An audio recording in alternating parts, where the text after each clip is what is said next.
In the beginning, God created the heavens and the earth. Now the earth was formless and empty. Darkness was over the surface of the deep, and the Spirit of God was hovering over the waters. And God said, "Let there be light." And there was light. The second day came, and He created the sky, following by the dry land, seas, plants and trees on the third day.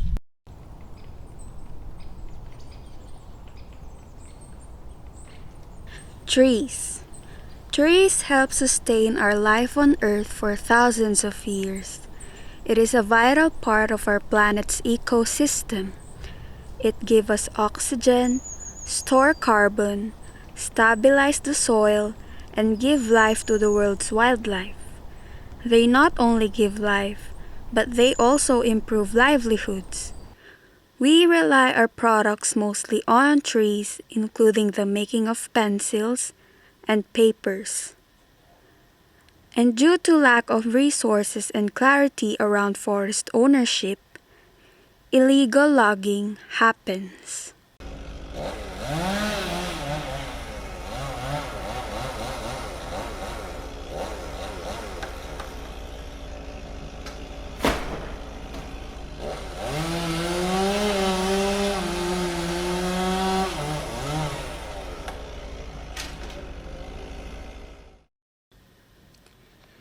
Illegal logging is a policy problem that has arisen from the failure of protected areas and sustainable forestry remedies for deforestation.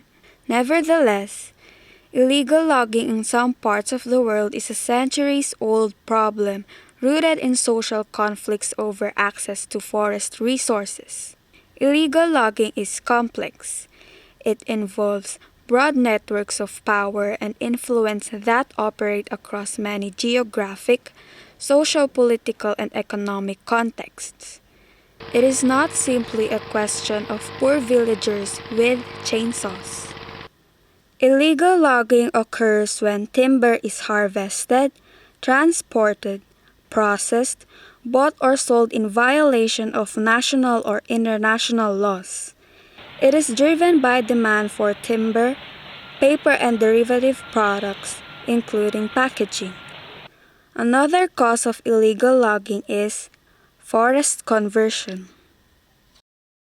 The three types of logging systems.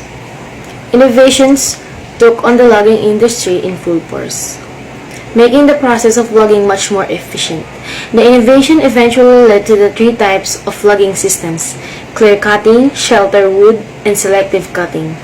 The clear cutting system removes all the trees in a designated area, typically a woodlot.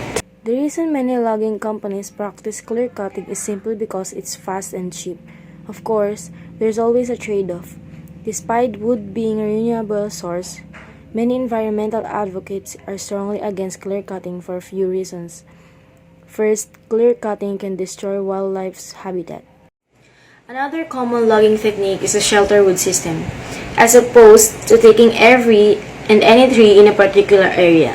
Shelter wood only takes trees that are of similar age and size. The key with shelter wood is that it leaves mature trees to support growth from seed trees. In other words, the shelter wood system naturally has a regeneration strategy in place. Another feature of the shelter wood system that it incorporates a silvicultural system. That is, it controls the forest's species and growth. Finally, the least destructive logging method is called selective cutting. The primary difference about selective cutting is that it only removes trees of a specific type, size or age, and equality. The logging companies that use selective companies are typically hired by companies that require a specific wood species or quantity. While each of the three types of logging system is different, they all have one thing in common: their equipment, of course. There are various types of machinery that can make the job more efficient, and every system must get the lumber out of the forest once it's cut down. Most logging companies will use a logging choker among other accessories at home some point in their process. The environmental effects of illegal logging include deforestation, the loss of biodiversity, and the emission of greenhouse gases. Illegal logging has contributed to conflicts with indigenous and local populations, violence, human rights abuses, corruption, funding of armed conflicts, and the worsening of poverty. Some of the outcomes and impacts of illegal logging are poor living standards for indigenous populations. The lives of indigenous communities and villagers living in proximity to the forest are usually destroyed in countless ways because of illegal logging. Global warming and climate change.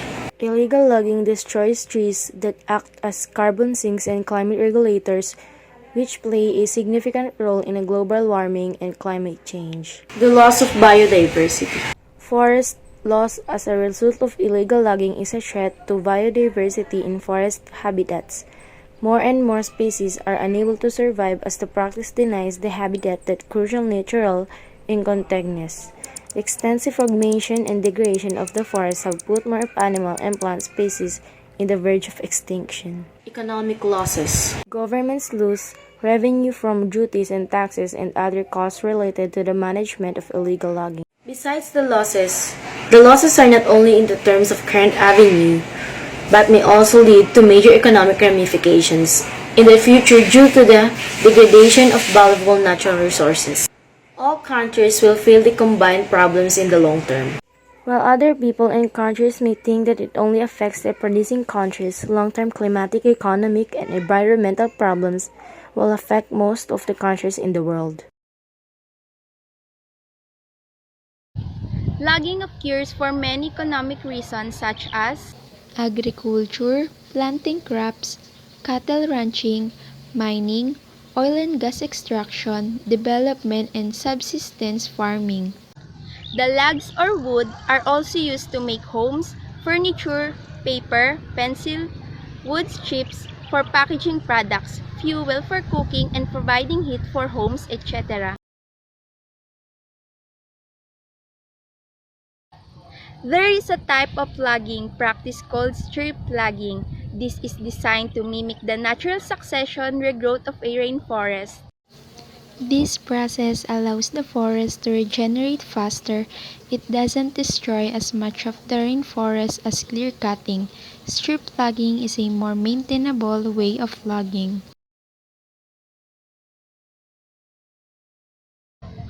Strip logging involves the clear cutting of a relatively thin strip of a forest that parallels a river goes along the river along a slope.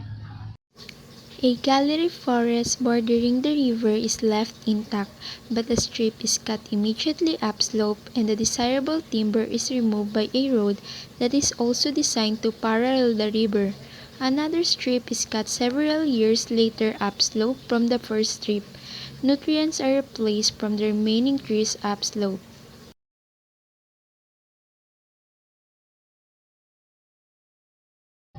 Why not use plastic, metal, stone, brick, or even sponge glass? Sponge glass is found in the ocean and is one of the strongest and most durable materials in nature. Some species of glass sponges produce extremely large spicules that fuse together in beautiful patterns to form a glass house, a complex skeleton that often remains intact even after the sponge itself dies. Most glass sponges live attached to hard surfaces and consume small bacteria and plankton that they filter from the surrounding water. They integrate skeletons provide many other animals with a home.